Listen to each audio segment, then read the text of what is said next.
గజం కేవలం 4,500 రూపాయలతో 165 గజాల భూమి కేవలం 8 లక్షలు మాత్రమే.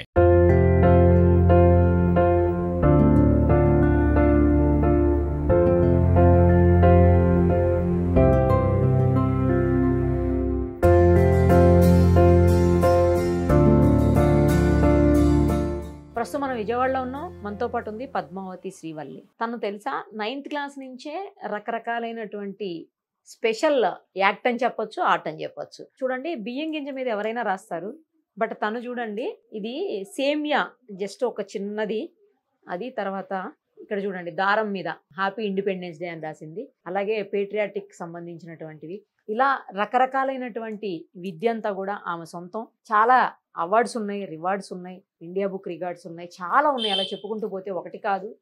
మోడీ గారి మీద స్పెషల్గా రాసింది, అవన్నీ కూడా బియ్యం గింజల మీదనే చేసింది తను. ప్లస్ మోడీ గారికి సంబంధించిన అంటే బీజేపీ ప్రభుత్వం అమలు చేస్తున్నటువంటి అనేక రకాల పథకాలను కూడా ఆ అమ్మాయి బియ్యం గింజ మీద చక్కగా రాసిపెట్టింది. చాలా బాగుంది. ఒకసారి తనతో మాట్లాడదాం. ఎందుకు ఇలాంటి అంటే ఆర్ట్ పట్ల అమ్మాయి ఆకర్షితురాలైంది, ఎప్పటి నుంచి చేస్తుంది, ఎన్ని చేసింది, అన్నీ ఆమె మాటలోనే విందాం. ఏం పేరు నీ పేరు? పద్మావతి శ్రీవల్లి కదా. ఏం చదువుతున్నావు? Inter first year ma'am. ఈ ఎప్పటి నుంచి చేసావు ఇవన్నీ? నేను 3rd క్లాస్ ఉన్నప్పటి నుండి చేస్తాను. 3rd class నుంచేనా? నాన్న నాతో 9th క్లాస్ నుంచి అని చెప్పారు. 9th క్లాస్ రామాయణం రాశాను. 3rd క్లాస్ నుండి ఇవన్నీ నేను చేస్తున్నాను. రామాయణం కూడా రాసావా? రామాయణం. దేని మీద? అది బియ్యం గింజల మీదనే.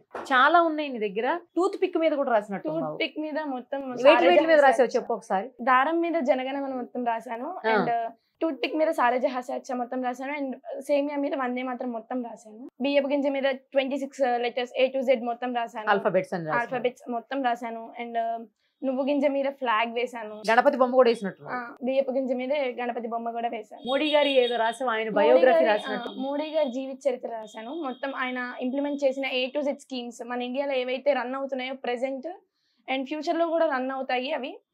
సో ఆయన జీవిత చరిత్ర అండ్ ఆయన ఇంప్లిమెంట్ చేసిన స్కీమ్స్ మొత్తం అన్ని ఒక పోర్ట్రేట్ కింద తయారు చేశాను. అంటే ఇప్పుడు ఆల్ఫాబెట్స్ లో ఏ అంటే ఆయుష్మాన్ భవ స్కీమ్ ఉంది కదా, ఆ టైప్ లోనా? బి అంటే ఒకటి అట్లా, సి అంటే ఒకటి అట్లా రాసావు. ఎక్కడ ఎలా నేర్చుకున్నావు ఇది? ఇది నేను ఫస్ట్ బందర్కి వెళ్ళినప్పుడు చూసాను, అండ్ అక్కడ ఒక కీ చైన్ లాంటిది చేయించుకున్నాను. అది ఇంటికి తగ్గనే పగిలిపోయింది. సో దాన్ని చూసి నేను బేస్ చేసుకుని ఓకే మనం కూడా చెయ్యొచ్చు, నాకు అలాంటిది కావాలి అంటే మళ్ళీ దొరకదు. సో ఆ పట్టుదల మీద నేను ఎలాగైనా నాకు అది కావాలి అని చెప్పి నేనే రాయడం ట్రై చేశాను. అది రాసిన తర్వాత అలా ఇంప్లిమెంట్ చేసుకుంటూ ఇలాగా పోర్ట్రేట్స్ దాకా వెళ్ళాను. ఓకే, ఎన్ని రాసావు ఇప్పటి వరకు? ఇలాగా దాదాపుగా నియర్ టు 20-25 దాకా నేను రాశాను. అండ్ పోర్ట్రేట్స్ అయితే 3 రాశాను. పోర్ట్రేట్స్ లో ఏముంటది? వాళ్ళు చేసిన స్కీమ్స్ అన్ని నేను రాశాను. మోడీ గారిది అయితే రామాయణం మొత్తం బియ్యపు గింజల మీద రాశాను, 1916 రైస్ గ్రెయిన్స్ మీద. జగన్ గారు ఇంప్లిమెంట్ చేసిన స్కీమ్స్ కూడా రాశాను. సో ఎక్కడ నేర్చుకోలేదు అయితే, ఊరికే ట్రై చేసావు. ఓకే, ఎన్ని రోజులు పట్టింది ఫస్ట్ స్టార్టింగ్ ట్రై చేసేది? స్టార్టింగ్ నార్మల్ గా రాసుకుంటే మ్యామ్ నేమ్స్. సో నేను మాది షాప్ కాబట్టి నేను చిన్న బోర్డు పెట్టుకొని కీ చైన్స్ తయారు చేస్తాను అని చెప్పేసి అలా బోర్డు పెట్టుకొని ఒక కొన్ని ఇయర్స్ అలా రన్ చేశాను.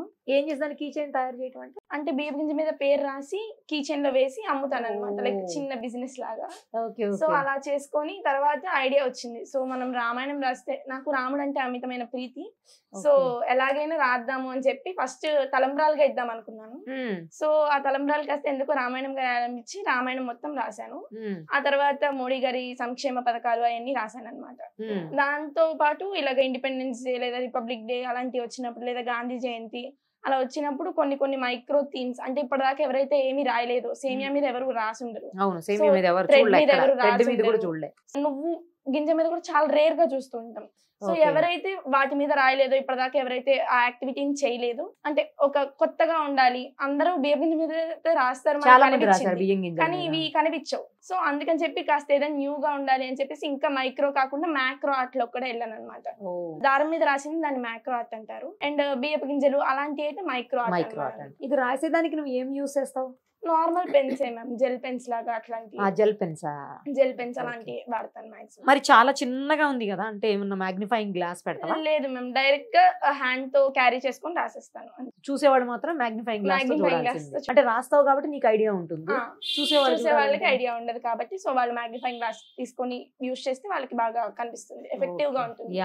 రాముడి మీద రాసావు కదా, మరి అయోధ్య వెళ్ళరాకపోయావా? ఇప్పుడు అంతా ఓపెనింగ్ అదంతా హడావుడి నడుస్తుంది కదా అక్కడ. సో నాకు అయితే కోరిక ఉంది, కానీ దానికి సహకారం కావాలి. సో నేను దానికోసం చాలా ట్రై చేస్తున్నాను. ఎలాగైనా అయోధ్య రామ మందిరానికి వెళ్దాము అని. ఇప్పుడు ఇది బియ్యం గింజలు నార్మల్ సైజ్ కంటే కొంచెం పెద్దగా ఉంటాయా? అంటే ఇది basmati rice ma'am. Normal rice కూడా బాస్మతి రాస్తాను అండ్ బాస్మతి రైస్ లో ఒక టైప్ అన్నమాట. ఒక దాని మీద రాయాలంటే ఎంత టైం పడుతుంది నీకు? 2 to 5 seconds లో నేను నేమ్స్ అయితే రాసేస్తాను. అంతే నేమ్స్ అయితే. names కొంచెం అయితే. ఇలాంటివి అయితే కొంచెం టైం పడుతుందా? కొంచెం టైం పడుతుంది. పోర్ట్రైట్స్ అయితే ఒక 10 days తీసుకుంటాను. అండ్ పెన్సిల్ స్కెచింగ్ అలాంటివి అనుకోండి ఒక 2-3 hours. స్కెచెస్ తో కూడా రాయొచ్చా? అంటే human sketching ma'am, like faces వేయడం అవైనా ఒక 2 hours అలా తీసుకుంటాను. అది ఫోటో ఉండాలి, ఫోటో ఉండాలి. లైక్ ఫోటో ఉంటే నేను వెంటనే వేసేస్తాను. 2 hours లో వేస్తాను. అది వేటి మీద వేస్తావు? అవి పేపర్స్ మీద వేస్తాను. Papers like paper carving. Paper ని కూడా ఒక హ్యూమన్ ఫేస్ లా కట్ చేయగలను నేను. పేపర్ ను కూడా కట్ చేస్తాను. ఉన్నాయి అలా కట్ చేసినవి మ్యామ్. చాలా రకాల ఆర్ట్స్. ఇవన్నీ నీకు నువ్వు నేర్చుకున్నవే? అంటే ఒకసారి చూసాను అంటే అది నాకు ఎలాగైనా నేర్చుకోవాలని పట్టుదల ఉంది. చిన్నప్పటి నుండి ఆర్ట్ అంటే చాలా ఇష్టం. సో ఆ ఆర్ట్ ఇంట్రెస్ట్ తోనే నేను ఇదంతా చేయగలిగాను. అంటే ఇంట్లో వాళ్ళు కూడా సపోర్ట్ చేస్తారా? ఏమనరా మమ్మీ డాడీ? అస్సలు నాకు ఆర్ట్ అంటే చాలా ఇష్టం. సో మమ్మీ డాడీ కూడా ఎంత సపోర్ట్ అంటే అంత సపోర్ట్. ఎక్కడ నేర్చుకోలే కదా? ఫస్ట్ నుండి ఇంట్లోనే అన్ని. ఇక్కడ నేర్చుకున్నా, ఇంట్లో నేర్చుకున్నా. ఎవరికైనా నేర్పిస్తున్నావా? లేదు మ్యామ్, ప్రెసెంట్ అయితే నాకు అవ్వలేదు, సో నేర్పించలేదు. బట్ ఫ్యూచర్ లో మాత్రం కంపల్సరీగా ఈ ఆర్ట్స్ అన్ని ప్రతి ఒక్కరికి చేరాలి, మనతో ఆగిపోకూడదు. ఫ్యూచర్ జనరేషన్స్ కూడా ఈ ఆర్ట్స్ తెలియదు, ఎందుకంటే ఇవన్నీ 90s పట్టించుకోరు ఆర్ట్స్. సో ఆ ఆర్ట్స్ అనేవి ముందుకెళ్ళాలి అంటే ఇంకొకరికి అలవాటు చేస్తేనే కదా అది ముందుకెళ్ళేది. సో ఫ్యూచర్ జనరేషన్స్ కూడా నేను నేర్పించాలి అనుకుంటున్నాను. బట్ దానికి కాస్త టైం పట్టిద్ది, బికాస్ నేను కూడా దాంట్లో కొన్ని తెలుసుకోవాలి, కొన్ని చేసుకోవాలి. సో దాన్ని బట్టి నేను ఫ్యూచర్ జనరేషన్స్ కి నేర్పిద్దామని నా ప్లాన్ కూడా. ఓకే. ఇప్పుడు బియ్యం గింజ మీద రాసావు కదా, ఇది నువ్వు పెన్ తో రాసావు, జెల్ పెన్ తోటి. దీని మీద స్కెచ్ తో రాయొచ్చా? అవ్వదా? రాయొచ్చు మ్యామ్, లైక్ దేంతో అయినా రాయొచ్చు. కానీ కొన్ని స్కెచెస్ ఏంటంటే వాటర్ ప్రూఫ్ కాదు. అదే దానికోసం అడిగాను. అండ్ కొన్ని ఏంటంటే స్మర్జ్ అయిపోతాయి. సో స్మర్జ్ అయిపోతే మనకి రైస్ గ్రైండ్ మీద రాసామని మనకి తెలియదు, వాళ్ళకి తెలియదు. సో దానికి జెల్ పెన్స్ అలాంటివి అయితేనే మనకి ఎఫెక్టివ్ గా కనిపిస్తాయి, బాగా రాసినట్టు కూడా కనిపిస్తుంది. లేకపోతే మిగతా పెన్స్ అనుకోండి స్మర్జ్ అయిపోతాయి, ఊరుకునే స్మర్జ్ అయిపోతే మనకి ఫ్యూచర్ లో ఉండదు కదా. అవునవును. నువ్వు ఇప్పుడు ఇంటర్ చదువుతున్నావు కదా, మరి ఎప్పుడు అవకాశం ఉంటుంది రాసేదానికి? కొంచెం ఎక్కువ ఉంటది కదా సిలబస్? ఈ టైం సిలబస్ ఉంటది. సో సండేస్ ఆ టైంలో నేను మాక్సిమం చేస్తాను. మా కాలేజ్ వాళ్ళు కూడా బాగా సపోర్ట్ చేస్తారు నేను ఏమైనా చేస్తాను అంటే. సో మాక్సిమం మా కాలేజ్ సపోర్ట్ ఎలాగ ఉంటుందో ఇంట్లో సపోర్ట్ కూడా అంతే ఉంటది. సో సండేస్ ఆ టైంలో కొన్ని సార్లు చేస్తూ ఉంటాను అనమాట. చాలా అవార్డ్స్ వచ్చాయి కదా, ఏమేమి వచ్చాయి చెప్పు? Like India book of records, world book of records, appreciation letters వచ్చినాయి. మ్యాజిక్ బుక్ ఆఫ్ రికార్డ్స్ నుండి డాక్టరేట్ వచ్చింది. ఇప్పుడు నువ్వు డాక్టర్ అయితే మరి నేను చెప్పలేదుగా డాక్టర్ అని. డాక్టర్ పద్మావతి శ్రీవల్లి అని చెప్పాలేమో.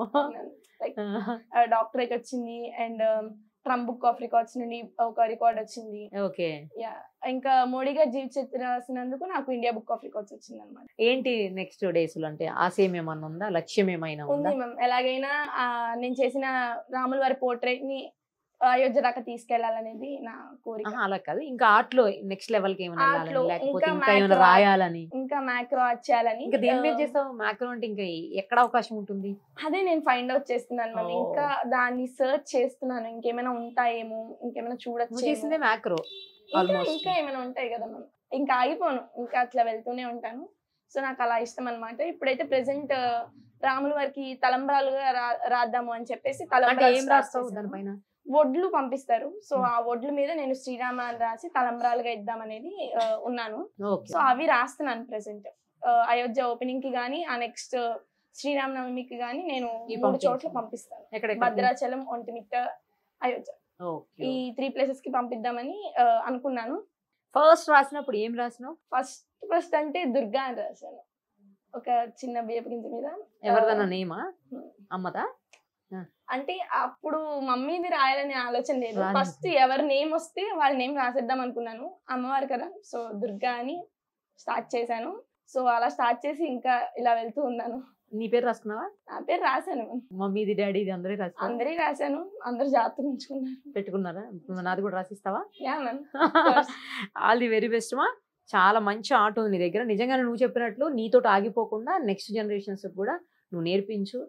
ఎందుకంటే ఇది నేర్పించేవాళ్ళు తక్కువ ఉంటారు, ఇంట్రెస్ట్ తక్కువ ఉంటుంది, అలాగే చెప్పేవాళ్ళు కూడా తక్కువ. నేర్చుకున్నా వచ్చేది కాదు మ్యామ్. లైక్ మనకి ఇంట్రెస్ట్ ఉండాలి మెయిన్, అండ్ ఐ పవర్ కూడా సరిపోవాలి. ఐ పవర్ కూడా, నీకు ఐ పవర్ కూడా బాగున్నట్టుంది. అంటే పవర్ అంటే మ్యామ్ ఇప్పుడు ఒకసారి రాసి మళ్ళీ కళ్ళు నొప్పులు వచ్చేస్తున్నాయి, అది నొప్పి వచ్చేస్తుంది, లేదా ఈ పెయిన్ వస్తుంది అని ఆగిపోకూడదు. నొప్పి వస్తే నెక్స్ట్ టైం నెక్స్ట్ చూసుకోవచ్చు అని చెప్పేసి అలా రాసుకుంటే వెళ్ళిపోతే ప్రాబ్లం ఏమి ఉండదు. ఒక్కసారి ఆగామా మళ్ళీ మనం కంటిన్యూ చేయలేము దాన్ని. సో అందుకని ఏదొచ్చినా ఆగిపోకూడదు ఆ విషయంలో మాత్రం. All the very best Srivalli. Thank you ma'am.